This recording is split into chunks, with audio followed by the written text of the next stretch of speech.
Hoy en día la Deep Web es un tema del que casi todos han oído hablar, incluso puede que sientan que ya está muy trillado, porque la mayoría sabe más o menos cómo funciona y cómo evitar sus riesgos.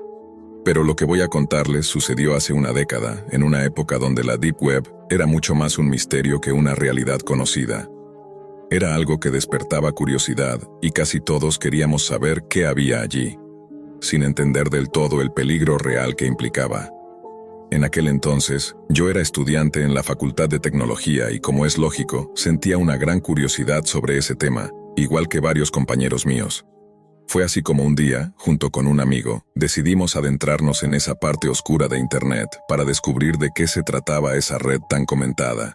Pero nadie nos advirtió sobre lo que nos encontraríamos. Jamás imaginamos que nos toparíamos con algo tan malvado, con personas tan crueles y retorcidas que superaban cualquier expectativa, incluso para la Deep Web. Cuando cursábamos el primer año de la carrera de diseño web, mi amigo Héctor y yo estábamos fascinados con todo lo que tuviera que ver con Internet y sobre todo con su lado más oculto y oscuro. La noche antes de lo que pasó, un amigo en común llamado Lijan nos dijo que había descubierto una página en la Deep Web que quería mostrarnos. Nos aseguró que lo que veríamos era increíble y nos invitó a su casa para mostrarla. Lijan tenía fama de ser misterioso y sabio en ese mundo, así que le creímos. Al día siguiente, Héctor y yo fuimos a la casa de Lijan, listos para cualquier cosa. Sus padres nos recibieron con mucha amabilidad. Parecían gente tranquila y liberal, muy creativos, pues su casa estaba llena de arte hecho por ellos mismos. Nos dijeron que nos sintiéramos como en casa, que ellos estarían ocupados y no nos molestarían. Después de comer pizza, nos dirigimos a la habitación de Lijan y encendimos su computadora. Mientras charlábamos de la escuela, noté la emoción en Lijan. Parecía seguro de que lo que nos mostraría sería algo grande. Al abrir el navegador Tor, navegó entre varias páginas hasta que llegó a una URL que copió de un blog. En ese momento, Héctor y yo entendimos la gravedad. Habíamos entrado en una sala roja en vivo. Tan pronto como entramos en esa sala, le pedimos a Lijan que saliera inmediatamente. No solo nos parecía un lugar completamente inmoral y perverso, sino que también sabíamos que era muy peligroso. Habíamos escuchado muchas historias sobre personas que habían sido hackeadas o incluso desaparecidas por aventurarse en estos rincones de la Deep Web. Si alguien sospechaba de nuestra presencia allí, podíamos ser objetivo de ataques cibernéticos o algo peor. Mientras Héctor y yo estábamos preocupados, Lijan y otros parecían tener una mezcla de fascinación y diversión ante lo que veían. Yo estaba lleno de miedo, más que de curiosidad. Sentía que nos estábamos exponiendo a un riesgo que no valía la pena solo por saciar una inquietud. Pese a mis temores, me quedé con ellos, sin intervenir, porque no parecía que pudiera hacer mucho más y porque no era mi computadora. Lijan parecía saber exactamente lo que hacía, así que observamos la transmisión sin participar. Lo que vimos allí me marcó para siempre. No puedo expresar con palabras lo terrible y aterrador que fue. En la pantalla, un hombre vestido con un traje de cuero negro que cubría todo su cuerpo y rostro, estaba torturando brutalmente a una mujer de mediana edad atada a una silla. La escena era completamente real, no un video falso ni una actuación. Después de una brutal tortura, el hombre tomó un fuerte hilo y lo apretó alrededor del cuello de la mujer. Sabía lo que estaba por ocurrir y volví la vista, incapaz de mirar cómo la mujer era asesinada. Pero cuando miré de nuevo, vi a Lijan y Héctor, completamente absortos y casi entretenidos con lo que pasaba. Me parecía imposible que algo así no les causara ningún impacto. Mientras yo trataba de apartar la mirada de la pantalla, el horror se clavaba en mi mente con una fuerza que jamás había experimentado. Sin embargo, lo que más me desconcertaba era la reacción de mis amigos. Lijan y Héctor no mostraban ni un ápice de horror o repulsión. Más bien, parecían intrigados, incluso divertidos. Me costaba entender cómo podían mirar aquella barbarie con tanta naturalidad. De pronto, un mensaje apareció en el chat en vivo, rompiendo el silencio opresivo. ¿Están disfrutando? ¿Quieren más pizza? Leían los mensajes. La casualidad me hizo levantar las cejas. Era un sábado por la noche, claro que muchos estarían comiendo pizza, pensé. Pero la combinación de aquel mensaje tan mundano con lo que acabábamos de presenciar me resultaba macabra, casi incomprensible. Lijan, sin dudar, respondió en el chat. Estamos bien, comeremos pizza después. Héctor y yo nos miramos perplejos, sin entender cómo podía contestar así sin ninguna consideración por lo que acabábamos de ver. Le pregunté con incredulidad, ¿de qué estás hablando? ¿Pizza? ¿No te das cuenta de dónde estamos? Pero él simplemente se encogió de hombros y dijo que era una cuestión de cortesía responder. Sentí que algo no estaba bien, que Liyan había cruzado una línea invisible que nos separaba del peligro real. Intentamos convencerlo de salir de esa pesadilla virtual, pero él se mantuvo firme, como si estuviera en otro mundo. Al instante siguiente, escuchamos un ruido detrás de la puerta y un escalofrío recorrió mi cuerpo. Cuando Héctor abrió la puerta, apareció aquel hombre de traje negro, el mismo que habíamos visto en la transmisión, parado en el pasillo con una mirada fría y amenazante. Mi corazón se hundió y una sensación paralizante me invadió. Antes de que pudiéramos reaccionar, los padres de Liyan emergieron de la sombra, una pareja que jamás había sospechado que fuera capaz de algo así, y nos empujaron de vuelta hacia la habitación. Lo que vino después fue un torbellino de terror y oscuridad. Recuerdo que el hombre de negro se acercó con un pañuelo impregnado con un olor nauseabundo y me lo tapó la boca. Todo se volvió negro, y cuando recuperé la conciencia, ya estaba atrapado en aquella misma sala roja, con luces intensas y frías que me quemaban la piel. Mis brazos y piernas estaban fuertemente amarrados a una silla, mi boca cubierta con cinta adhesiva para evitar gritos. A mi lado vi a Héctor en la misma situación. El horror aumentó cuando mis ojos se toparon con el cadáver ensangrentado de la mujer que habíamos visto en el video. El ambiente estaba cargado de un silencio aterrador, roto solo por el eco de nuestras respiraciones entrecortadas y el sonido metálico de instrumentos que parecían destinados a la tortura. Intenté moverme, buscar una forma de escapar, pero estaba completamente inmovilizado. En ese momento, el hombre de negro apareció frente a nosotros, con un cuchillo afilado en la mano y una sonrisa siniestra en el rostro. Asegurándose de que la cámara que nos grababa no quedara obstruida, se acercó lentamente. Sentí el frío filo del cuchillo rozar mi cuello, una sensación que desató un miedo tan profundo que pensé que mi corazón explotaría. Lo peor fue cuando el hombre se volvió hacia Héctor, quien, a diferencia de mí, rompió en llanto desconsolado. La desesperación de mi amigo era palpable. Intentaba liberarse, suplicaba con la mirada, pero estaba completamente a merced de aquel sádico. El hombre de negro no mostró piedad. Con una violencia implacable, apuñaló a Héctor una y otra vez, hasta que sus lágrimas se convirtieron en silencio y sus ojos se apagaron para siempre. Aquella imagen se ha quedado grabada en mi mente, un recuerdo que no me ha dejado en paz desde entonces. Mientras el horror continuaba, el hombre de negro dejó un teléfono celular sobre la mesa. En la pantalla, una votación había terminado. No comprendíamos del todo su significado, pero supimos que nuestro destino estaba siendo decidido por desconocidos que observaban desde el anonimato de la Deep Web. La tensión en la habitación era insoportable. Cada segundo parecía estirarse hasta volverse eterno. Yo apenas podía respirar, atrapado en aquella silla con el cuerpo dolorido y la mente desgarrada por el terror. La luz roja seguía iluminando la escena, dándole un aire macabro a todo lo que estaba ocurriendo. El hombre de negro tomó el celular y, con un gesto casi teatral, comenzó a leer en voz alta los mensajes que llegaban desde la Deep Web. Las palabras eran crueles, llenas de odio y sadismo, provenientes de personas que observaban nuestro tormento desde la distancia, escondidos tras pantallas y seudónimos imposibles de rastrear. ¿Deberíamos continuar? ¿O será suficiente por esta noche?, decía uno de los mensajes. Otros pedían que se prolongara el sufrimiento, que añadieran más violencia, más humillación. Era como si estuviéramos en un juego macabro, donde cada movimiento estaba dictado por los caprichos de una audiencia invisible y despiadada. Intenté buscar alguna esperanza, algún detalle que pudiera salvarnos, pero todo parecía perdido. Mi mente se debatía entre la realidad y un estado casi onírico, en el que las imágenes y sonidos se mezclaban en una pesadilla interminable. De repente, la puerta se abrió de nuevo. Esta vez, una figura distinta apareció, una mujer vestida con un abrigo oscuro y gafas de sol, aunque estábamos en una habitación sin ventanas. Su presencia era imponente, y aunque no dijo una palabra, su mirada transmitía autoridad y peligro. El hombre de negro se levantó y le habló en un tono bajo, casi susurrando. La mujer asintió y, sin mediar palabra, sacó un dispositivo del tamaño de una tableta que mostraba un mapa con múltiples puntos rojos parpadeantes.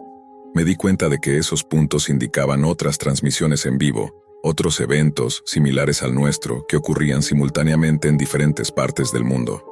La mujer tocó la pantalla y, con un gesto firme, deslizó un botón que parecía apagar la transmisión. La luz roja desapareció y la habitación volvió a una penumbra inquietante, pero menos opresiva. «Esto no ha terminado», dijo la mujer con una voz que helaba la sangre. «Nos vigilan, no solo a ustedes, sino a miles más». Antes de que pudiéramos reaccionar, la mujer giró y salió de la habitación con rapidez, dejando tras de sí una estela de misterio y miedo. En ese momento, entendí que estábamos atrapados en algo mucho más grande que una simple transmisión en la Deep Web. Era una red oscura y retorcida, donde la violencia y el poder se entrelazaban en un entramado casi imposible de deshacer, y nosotros solo éramos piezas en ese juego mortal. El silencio que quedó tras la salida de la mujer era más pesado que los gritos. Nadie decía nada. Podía escuchar el golpeteo de mi propio corazón resonando en mis oídos, como si el miedo mismo marcara el ritmo de lo que vendría. El hombre de negro se limitó a caminar de un lado a otro, como esperando una nueva orden, o quizás una señal desde alguna parte de esa red subterránea donde todo parecía estar conectado. Luego de unos minutos se acercó nuevamente. Esta vez traía una carpeta en la mano. Sí, una carpeta física, de esas viejas, con hojas impresas y fotografías engrapadas. La abrió lentamente y la colocó frente a mí. Las imágenes eran de personas, algunas sonriendo, otras mirando directo a la cámara, y otras simplemente no tenían rostro. Estaban difuminadas o tachadas con tinta negra. ¿Los reconoces?, preguntó. Negué con la cabeza, aunque mi garganta estaba tan cerrada que no podría haber hablado si quisiera. Todos ellos pasaron por aquí. Algunos salieron, otros número. Pasó las hojas con desgano. Algunas tenían coordenadas, otras nombres en clave, otras símbolos que no entendía. Una de las páginas tenía impreso un símbolo que ya había visto en alguna parte, una espiral formada por caracteres binarios. Lo reconocí de una de esas leyendas urbanas que circulaban en foros prohibidos de la Deep Web. Hablaban de la escalera de carne, un supuesto experimento en el que los participantes eran llevados al límite de su resistencia física y mental, mientras una audiencia secreta decidía su destino en tiempo real. «Esto no es solo entretenimiento», continuó el hombre. «Esto es estudio, observación, evolución». Me levantó la cabeza con brusquedad y me miró directo a los ojos. «Queremos ver cómo reaccionas, qué tan lejos puedes llegar antes de quebrarte, y lo más importante, si eres capaz de elegir entre tu vida o la de alguien más». Volteó hacia la pantalla que, aunque apagada, comenzó a parpadear otra vez. El rojo volvió a teñirlo todo. En la imagen ya no solo se me veía a mí. Ahora había dos transmisiones en simultáneo. La otra cámara mostraba a una persona que conocía, alguien que no había visto en años.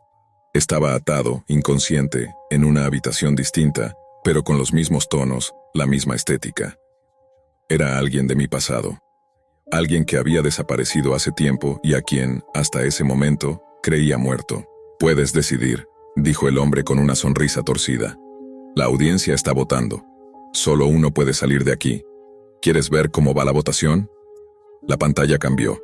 Aparecieron números, barras de progreso, comentarios en distintos idiomas. Algunos se burlaban. Otros suplicaban. Pero la mayoría votaba con una frialdad escalofriante. Estábamos siendo juzgados, no por lo que habíamos hecho, sino por lo que ellos querían que hiciéramos ahora. Y entonces comprendí. La Deep Web no era solo un lugar lleno de secretos y depravación. Era un espejo, uno que mostraba el lado más oscuro de quienes lo observaban, y de quienes, como yo, habíamos caído dentro sin darnos cuenta. La cuenta regresiva en la pantalla se acercaba a 0. Cada segundo que pasaba sentía cómo el aire se volvía más espeso, más tóxico. El rostro del hombre frente a mí no mostraba emoción, solo esperaba, como si el resultado ya estuviera decidido. El último segundo cayó. La votación terminó. La pantalla parpadeó una vez más y luego mostró los resultados. 52% a favor de que yo sobreviviera. 38% querían que él viviera. Mi cuerpo se tensó. No había elegido nada, pero otros lo hicieron por mí. Entonces, una puerta metálica se abrió en el extremo del cuarto. No había sonido, ni efectos dramáticos. Solo un pasillo oscuro que conducía a lo desconocido. El hombre se giró hacia mí. «Eres libre», dijo casi en un susurro. Por ahora. Me levanté con dificultad. Las piernas me temblaban. Miré por última vez la pantalla. La imagen del otro prisionero se quedó estática. Luego se desvaneció. No necesitaba preguntar qué había pasado. Caminé por el pasillo sin mirar atrás. Cada paso era un eco de culpa, de preguntas sin respuesta. Finalmente llegué a una puerta de acero. Se abrió sola. Del otro lado, el mundo seguía como si nada. La misma ciudad. Las mismas luces. Las mismas personas que no sabían, ni sabrían jamás, lo que pasaba en esas profundidades invisibles de la red. No denuncié nada. ¿A quién? ¿Qué pruebas tenía? Incluso si hablara nadie me creería. Y en el fondo, una parte de mí lo entendía. Había sido elegido. No porque fuera especial, sino porque era útil para ellos. Esa noche, al volver a casa, encendí mi computadora. No podía evitarlo. Escribí de nuevo la dirección, esa que solo aparece una vez y nunca vuelve a cargar si la cierras. Pero esta vez no funcionó. La pantalla quedó en negro. Y justo cuando iba a apagarla, un mensaje apareció parpadeando. «Gracias por participar, te estaremos observando». Apagué el monitor, pero sabía que era inútil.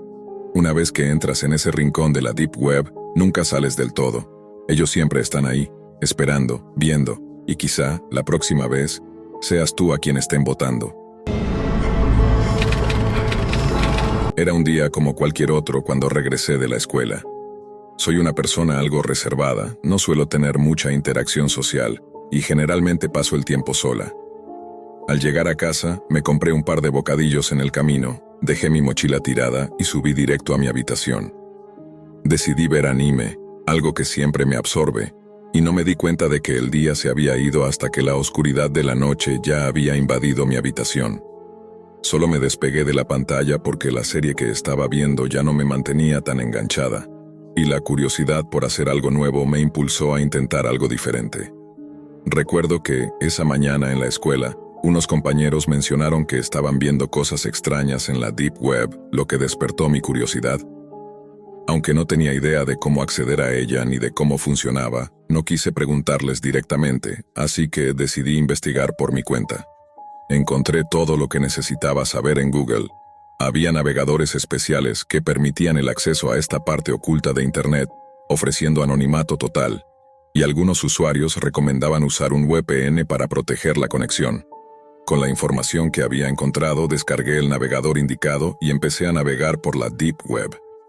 Pronto me encontré con varios videos y foros, algunos más extraños que otros. Uno de los foros más desconcertantes llevaba el nombre La Forma Caníbal, en donde usuarios discutían el macabro tema de comer carne humana y ser devorado por otros. Aunque al principio me pareció una locura, no pude evitar seguir buscando.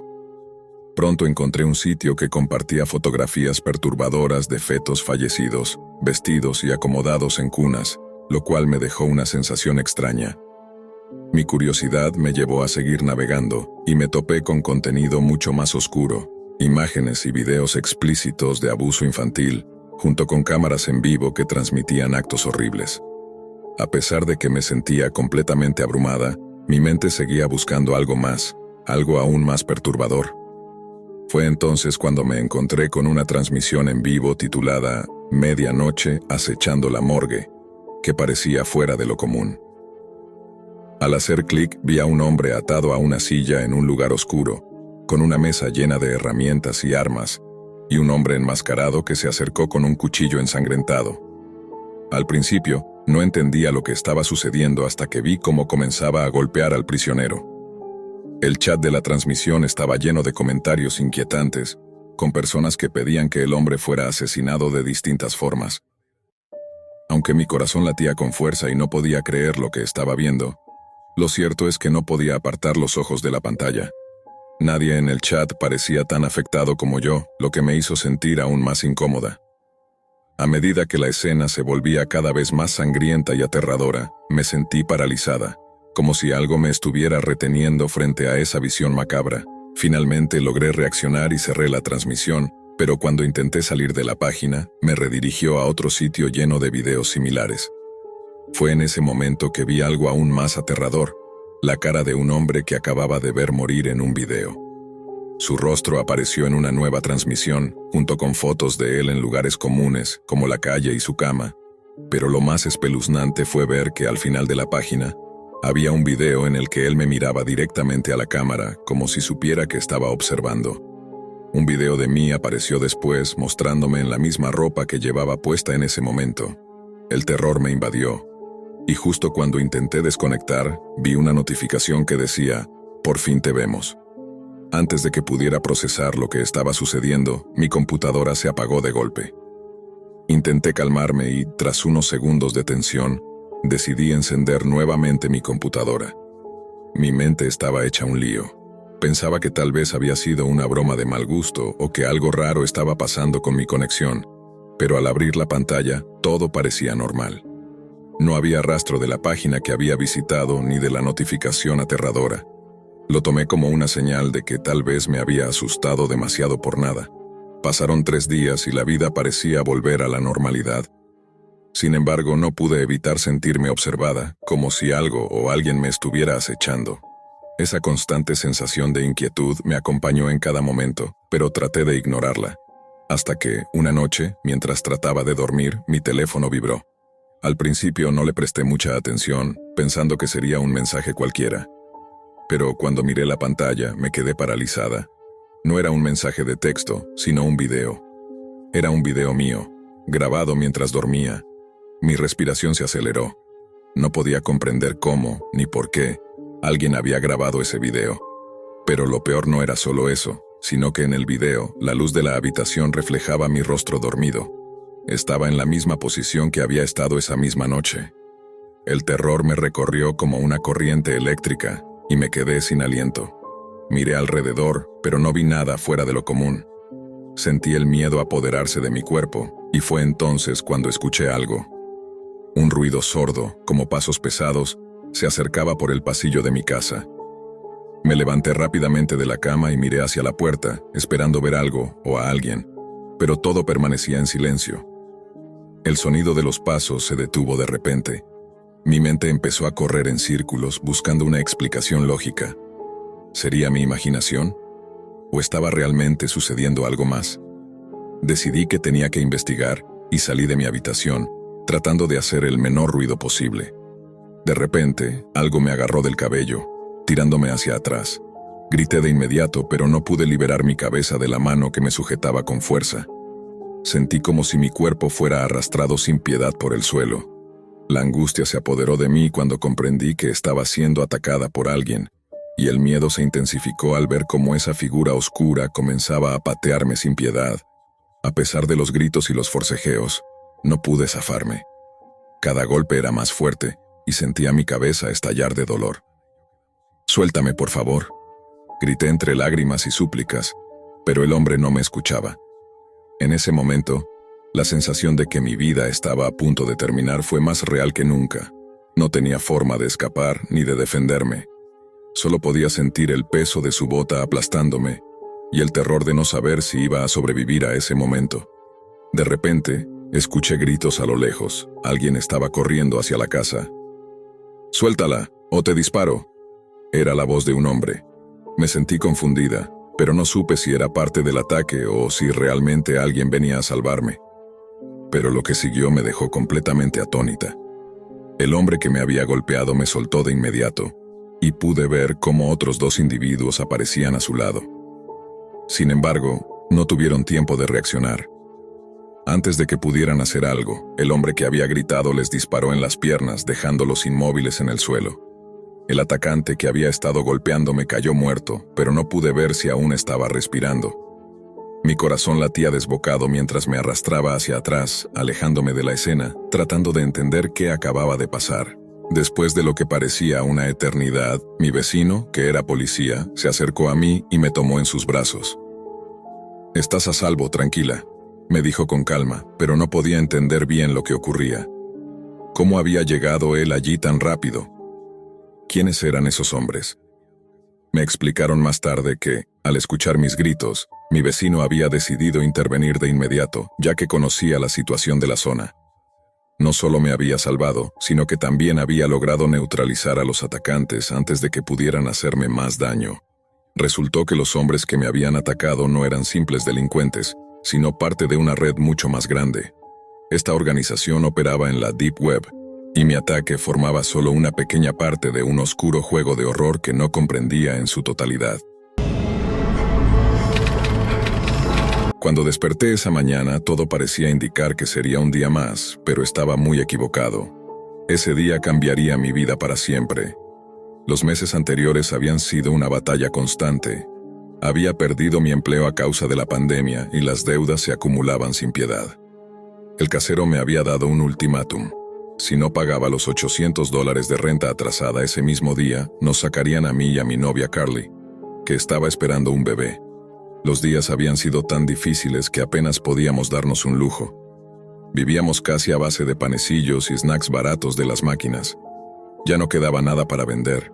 Muebles, electrodomésticos, todo había desaparecido. Mi prioridad era el bienestar de Carly y nuestro hijo por nacer, pero yo no tenía cómo cubrir sus necesidades básicas: comida nutritiva, medicinas, atención médica. La angustia me carcomía. Salí temprano a buscar algún trabajo eventual, algo que me ayudara a reunir aunque sea algo de dinero para evitar quedarnos en la calle. Pero no encontré nada. Caminé por horas hasta que sentí el calor de la fiebre invadiendo mi cuerpo, mezcla del hambre y el cansancio. Me senté en la acera, sin fuerzas, sin esperanza. En ese momento sonó el teléfono. Era Carly, llorando, diciendo que el casero vendría esa noche a la casa y que si no pagábamos nos sacarían. Su voz rota me partió el alma y la impotencia me ahogó. No podía darle lo que necesitaba, ni siquiera el alquiler. Miré mis bolsillos.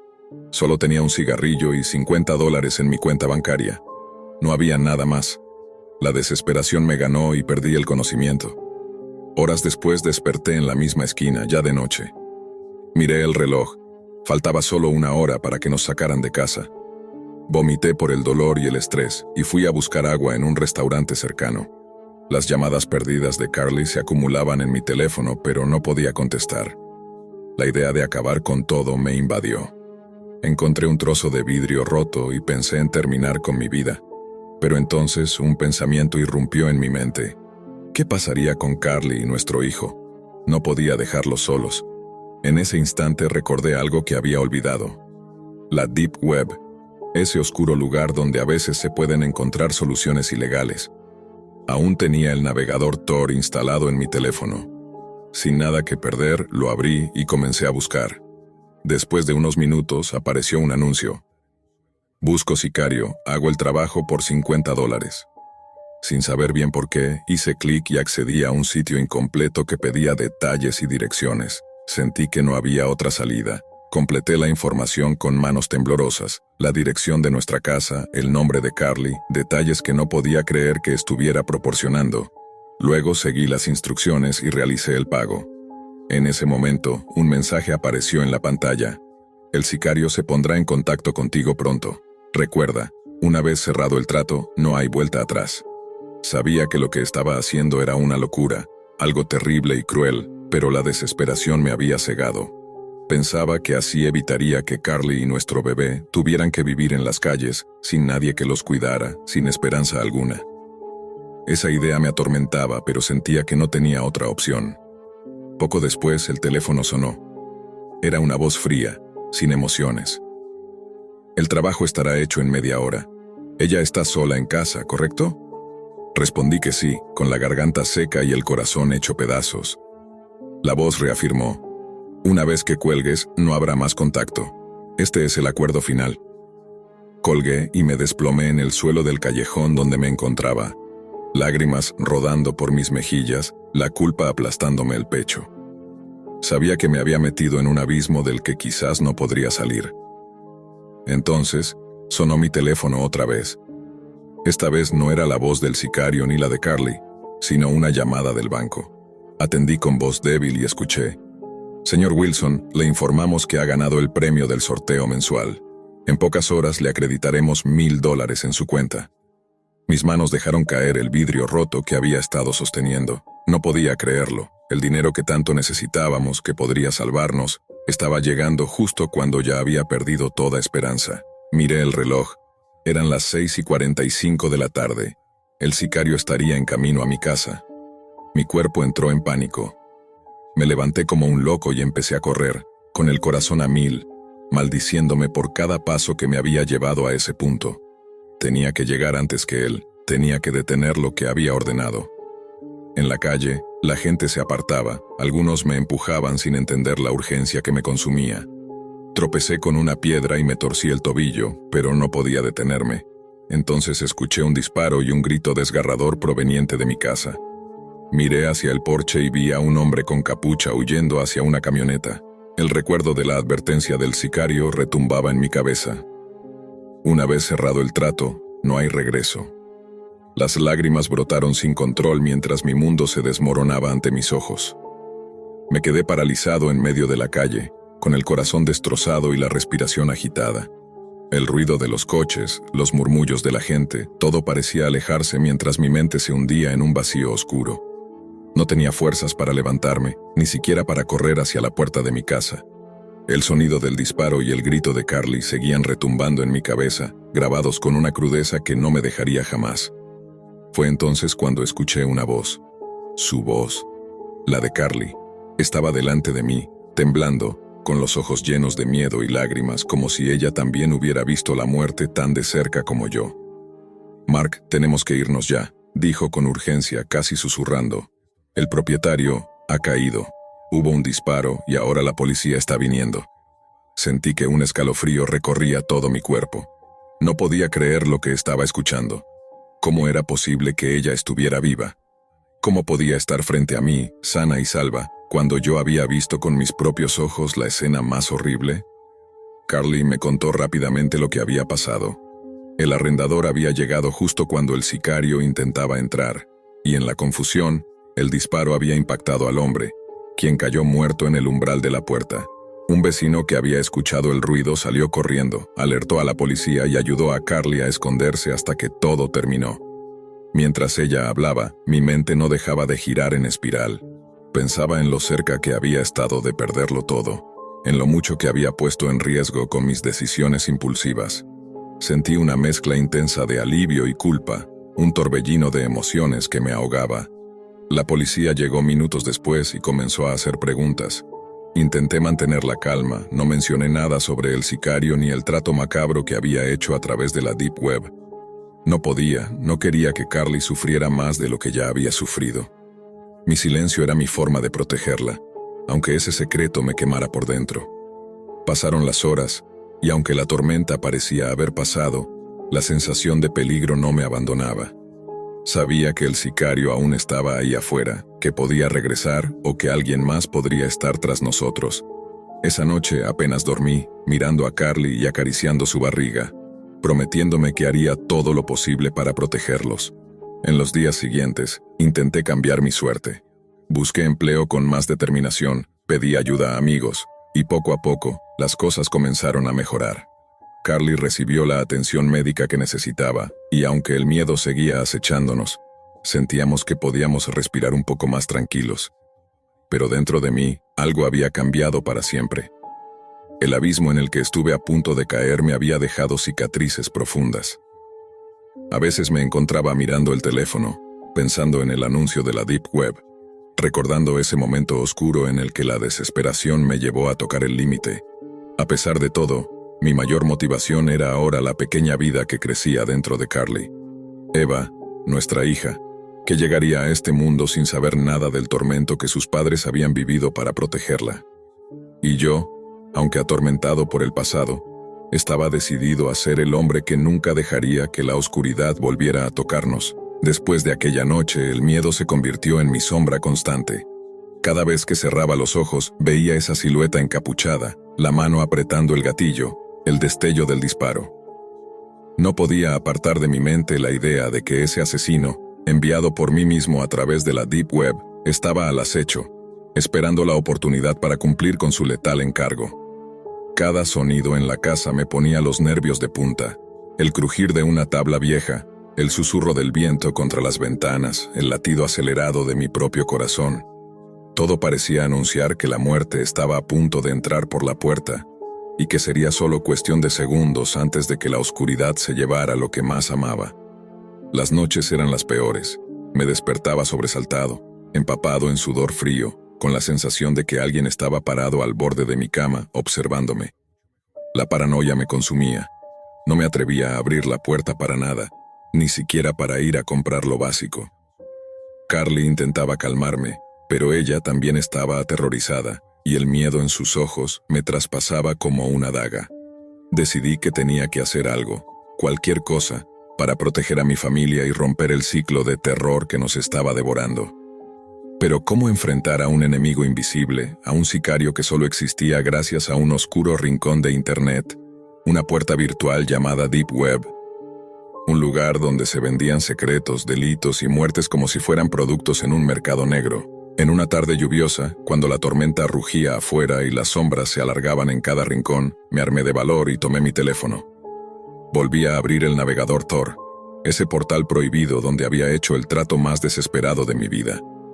Sentí el peso de mis acciones aplastándome el pecho, pero sabía que tenía que ir hasta el fondo para salvar lo que aún quedaba. Navegué entre páginas oscuras, anuncios inquietantes y mensajes cifrados que parecían susurrar amenazas.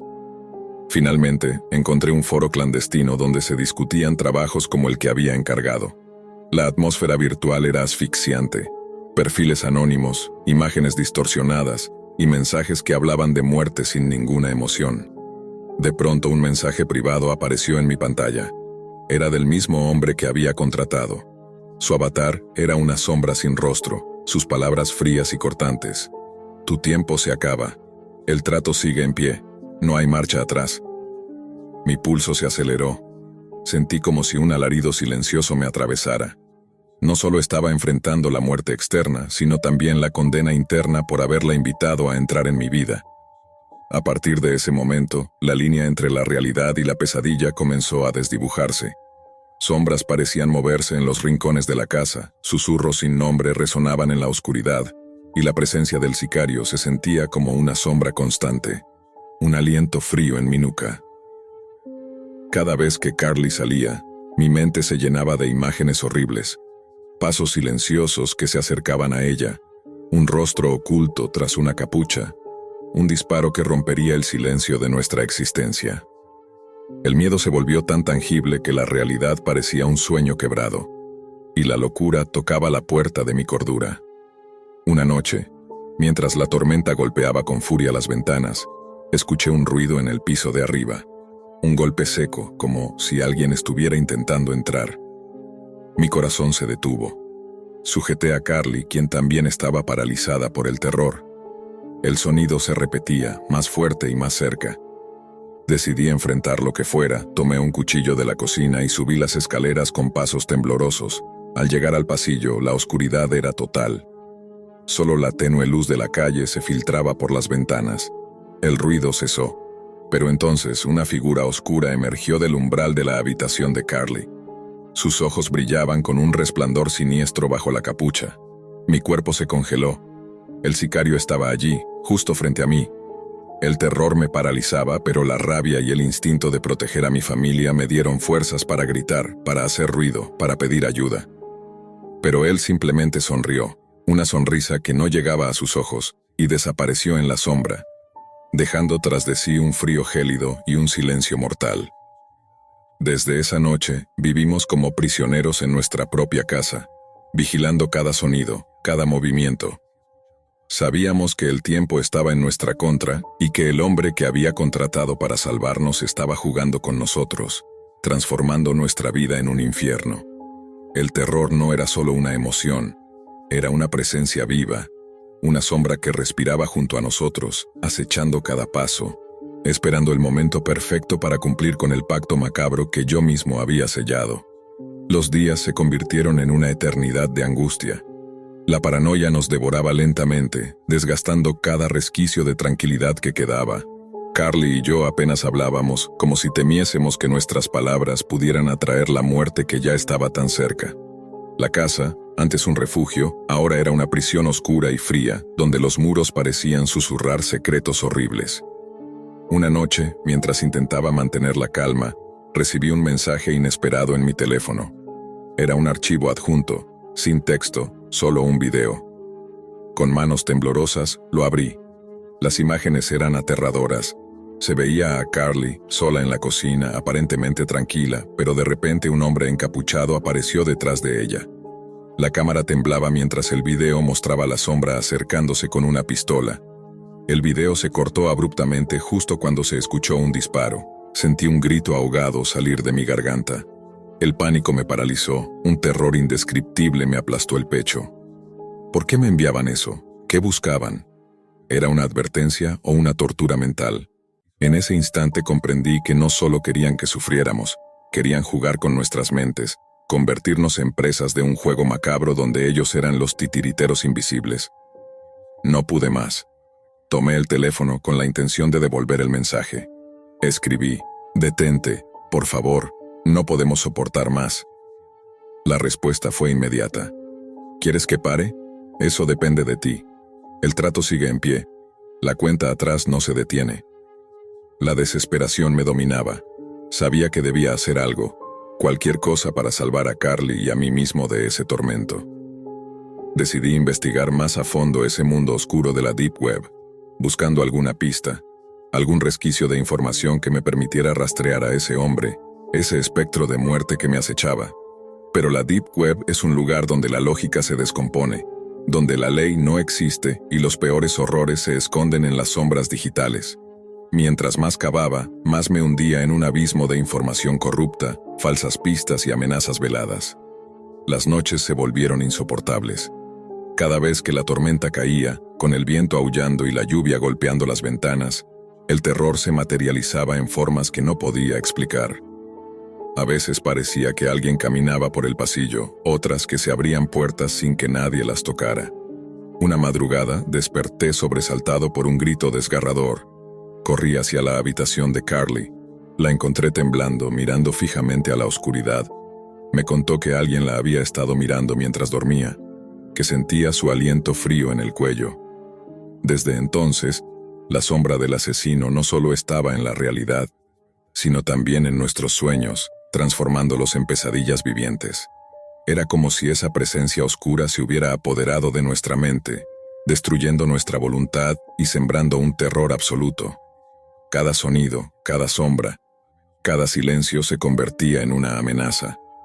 Y yo sabía que el final se acercaba, que ese ser invisible, nacido en la profundidad de la Deep Web, tenía la última palabra en esta historia de horror y desesperación. El reloj avanzaba implacable hacia las 7 de la noche. El aire se había vuelto denso, como si la misma muerte respirara dentro de la habitación.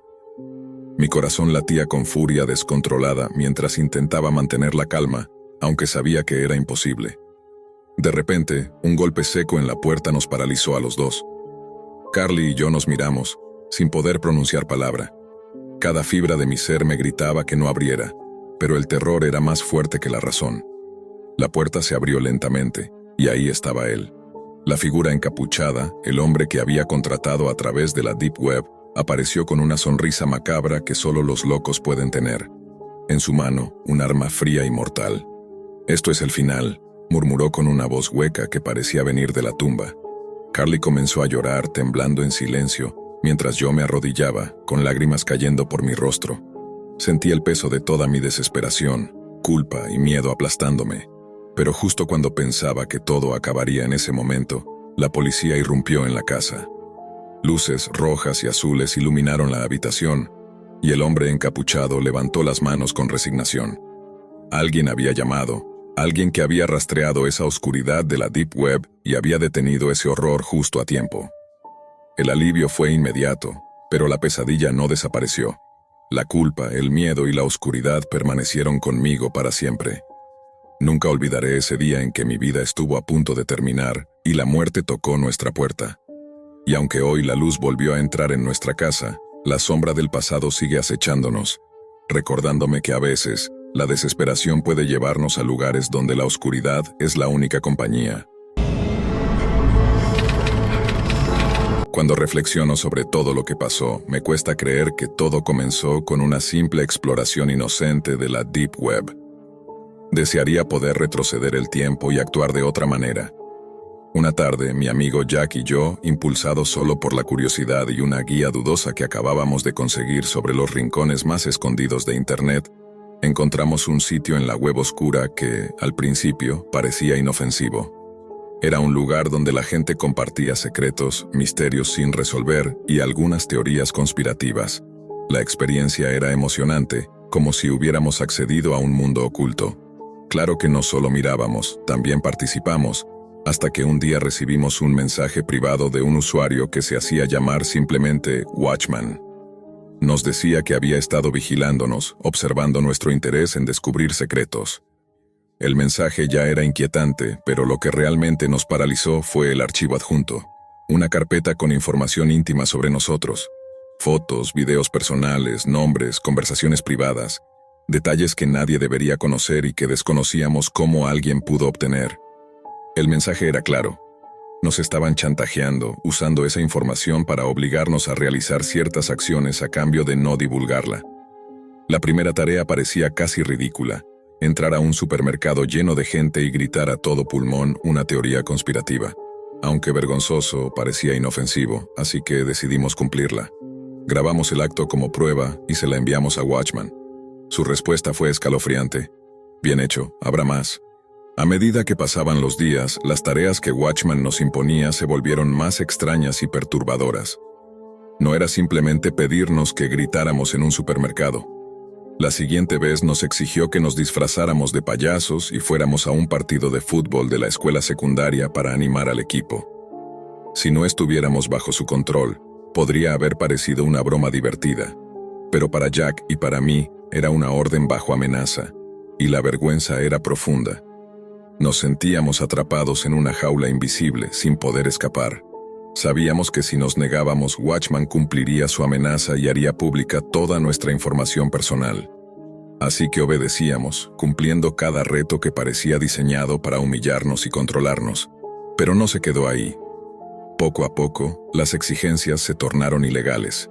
La noche en que nos pidió irrumpir en un refugio de animales para liberar a todos los perros, vestidos completamente de negro y con máscaras de payaso, mientras transmitíamos en vivo, fue un punto de inflexión para nosotros. Sabíamos que aquello no solo era peligroso, sino que también nos podría meter en serios problemas con la ley. Al principio nos resistimos, conscientes de las consecuencias, pero Watchman no se limitó a amenazar con revelar información personal. Nos envió fotografías comprometedoras, tan privadas que solo habíamos compartido con personas de confianza. El mensaje era simple y brutal. ¿Seguro que quieres negarte? Nos dimos cuenta de que no había escapatoria. El chantaje era absoluto y despiadado.